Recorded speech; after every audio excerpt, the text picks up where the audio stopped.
Labour market.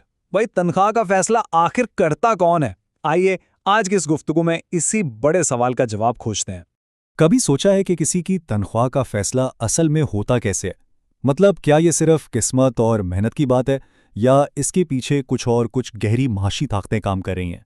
तो देखें, इस सवाल का जवाब छुपा है एक बहुत ही दिलचस्प तस्वुर में, जिसे कहते हैं लेबर मार्केट। अब इसको ना एक आम बाजार की तरह ही समझें। बस फर्क सिर्फ इतना है कि यहाँ खरीदार हैं कंपनियां और बेचने वाले हैं कारकुन। तो फिर तनख्वाह का फैसला होता कैसे? देखें, इस पूरी कहानी के दो सबसे अहम किरदार हैं, सप्लाई और डिमांड। चलें एक एक करके इन दोनों को समझते हैं। सबसे पहले तो ये समझना होगा कि लेबर यानी काम करने की सलाहियत दो तरह की होती है। एक है क्वालिटी यानी कारकुनों में कितनी महारत और काबिलियत है, और दूसरी है क्वांटिटी यानी काम करने के लिए कितने लोग मौजूद हैं। और ये फ़र्क जानना बहुत ज़रूरी है क्योंकि यही तनख्वाहों का रुख तय करता है।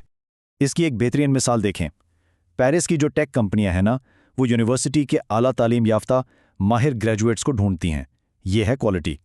और दूसरी तरफ बांग्लादेश में जो मैन्युफैक्चरर्स हैं, वो एक बहुत बड़ी तादाद में दस्तयाब वर्कफोर्स का इस्तेमाल करते हैं। ये है क्वांटिटी। अच्छा, तो अब कहानी के पहले किरदार की तरफ चलते हैं, यानी महारतों की डिमांड। आखिर कंपनियों को मुलाजमीन की ज़रूरत पड़ती ही क्यों है? यहाँ एक बहुत ही दिलचस्प तस्वुर आता है जिसे डिराइव डिमांड कहते हैं।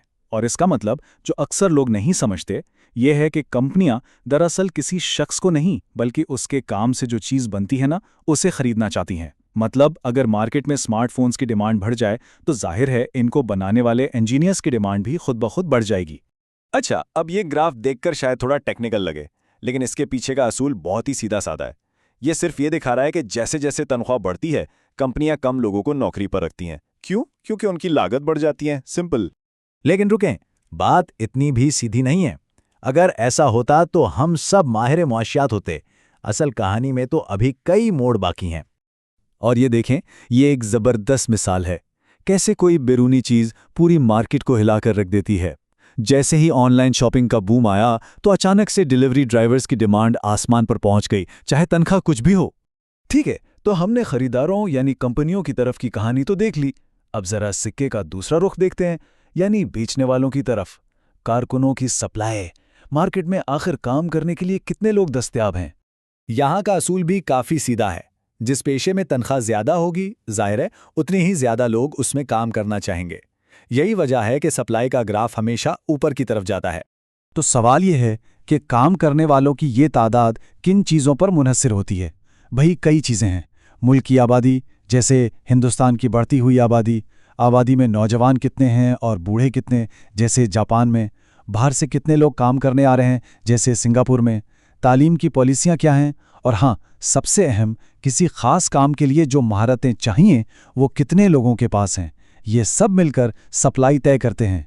तो अब वक्त आ गया है कि इन दोनों बड़ी ताकतों यानी सप्लाई और डिमांड को आमने सामने लाया जाए और देखा जाए कि फिर होता क्या है। और ये है वो जादुई लम्हा। इसे कहते हैं लेबर मार्केट का तवाज़ुन या इक्विलिब्रियम। ये वो स्वीट स्पॉट है जहां कंपनियों की ज़रूरत और काम करने वालों की दस्तयाबी दोनों बराबर हो जाती हैं, और इसी पॉइंट पर तनख्वाह तय होती है। उसकी एक मिसाल लेते हैं। फर्ज करें वेबसाइट्स की डिमांड अचानक बढ़ जाती है, तो क्या होगा? ग्राफिक डिज़ाइनर्स की मांग भी बढ़ जाएगी, और नतीजा सीधा सा है, उनकी तनख्वाहें भी बढ़ेंगी और ज़्यादा डिज़ाइनर्स को नौकरियां भी मिलेंगी। लेकिन कहानी का एक दूसरा रुख भी है। अगर बहुत से ग्राफिक डिज़ाइनर्स ये काम छोड़कर कुछ और करने लगे तो क्या होगा? मार्केट में उनकी सप्लाई कम हो जाएगी। नतीजा, जो डिज़ाइनर्स बाकी रह जाएंगे उनकी तनख्वाहें तो बढ़ जाएंगी, लेकिन मजमूई तौर पर नौकरियां कम हो जाएंगी। ये एक क्लासिक ट्रेड ऑफ है। लेकिन ठहरे, इस कहानी में एक और किरदार भी है, एक ऐसी मुनज़्ज़म ताकत जो इस पूरे सप्लाई और डिमांड के खेल का पासा पलट सकती है। Trade unions. अब देखें, यूनियंस भी कई तरह की होती हैं। कुछ जनरल यूनियंस होती हैं जो किसी भी इंडस्ट्री के हर तरह के वर्कर्स की नुमाइंदगी करती हैं। कुछ सिर्फ एक खास इंडस्ट्री के लिए होती हैं, कुछ एक खास हुनर वालों के लिए, और कुछ सिर्फ वाइट कॉलर यानी दफ्तरी काम करने वालों के लिए। तो ये यूनियंस आखिर करती क्या हैं? इनका असल काम है कलेक्टिव बार्गेनिंग, यानी वो अपने तमाम मेंबर्स की तरफ से कंपनियों से बेहतर तनख्वाहों और सहूलियात पर बातचीत करती हैं। वो मुलाजमतों के तहफ़्फ़ुज़ के लिए भी लड़ती हैं और हुकूमत पर भी दबाव डालती हैं ताकि मजदूरों के हक में पॉलिसियां बनें। और जब बातचीत से बात ना बने तो फिर क्या होता है? तब यूनियंस के पास एक्शन लेने के कई तरीके होते हैं। वो गो स्लो कर सकते हैं, यानी जानबूझकर काम सुस्त कर देते हैं। वर्क टू रूल, यानी सिर्फ वही काम करते हैं जो कॉन्ट्रैक्ट में लिखा है। ओवर टाइम पर पाबंदी लगा देते हैं। और आखिरी सबसे बड़ा हथियार मुकम्मल हड़ताल होती है।